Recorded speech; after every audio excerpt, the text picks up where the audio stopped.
রাধে রাধে, আমার নতুন চ্যানেলটিতে তোমাদের সবাইকে স্বাগত জানাই। তো আজকে আমি বানাচ্ছি একটা স্লেট। এটা আমি অনেক দিন আগেই বানিয়েছিলাম, সময়ের অভাবে এটা আর আপলোড করাই হয়নি। তো ভাবলাম আজকে তোমাদের সাথে একটু শেয়ার করে।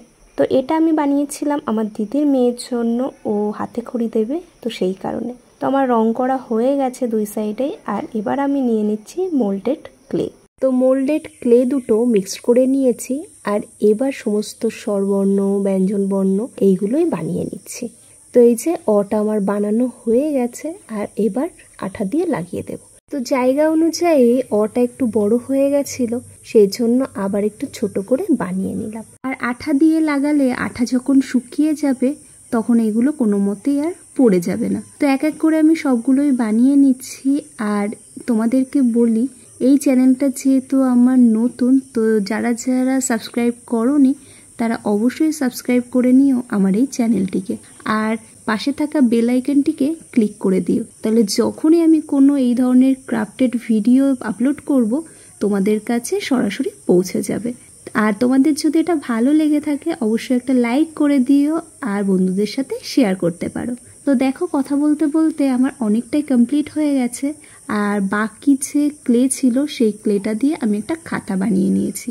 এই ক্লেগুলো যেহেতু বেশিক্ষণ থাকে না, কিছুক্ষণ থাকার পরেই শক্ত হয়ে যায়, তার জন্যই তাড়াতাড়ি বানিয়ে নিলাম।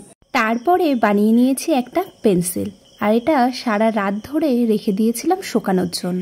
এবার আমি অ্যাক্রিলিক কালার দিয়ে বাকি ডিজাইনগুলো করছি। যেহেতু দিদির মেয়ের নাম প্রিশা, তাই এখানে লিখছি প্রিশার হাতে খড়ি। তো সমস্তটাই বানিয়ে নেওয়ার পরে এখানে একটা কিন্তু আমি হাঁসও বানিয়ে নিয়েছিলাম, যেহেতু সরস্বতী মায়ের বাহন হাঁস, সেই জন্যই বানিয়েছি। সবগুলোই কালার করে নিচ্ছি। আর সারা রাত ধরে যেহেতু এগুলো শুকিয়েছিলাম, ওই জন্য পুরোটাই কিন্তু শক্ত হয়ে গেছে, কালার করতে কোনো রকম অসুবিধাই হচ্ছে না।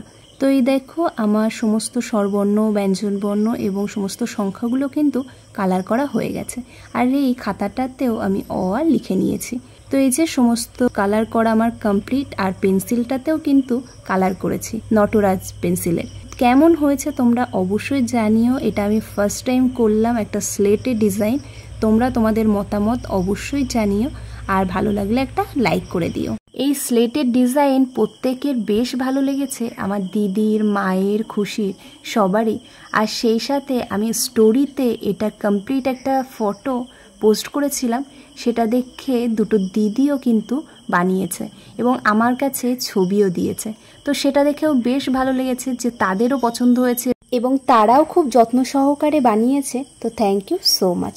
আর এখানে আমি হালকা কিছু পরিবর্তন করেছি, তো সেটা তোমরা জানিও কি পরিবর্তন করেছি। তো চলো, ভিডিওটা আমি এখানেই শেষ করলাম। তোমরা ভালো থেকো, সুস্থ থেকো, রাধে রাধে। আর লাস্টে দিয়ে দিলাম সেই দুটো দিদির বানানো স্লেট, সেটাও কেমন হয়েছে তোমরা জানিও।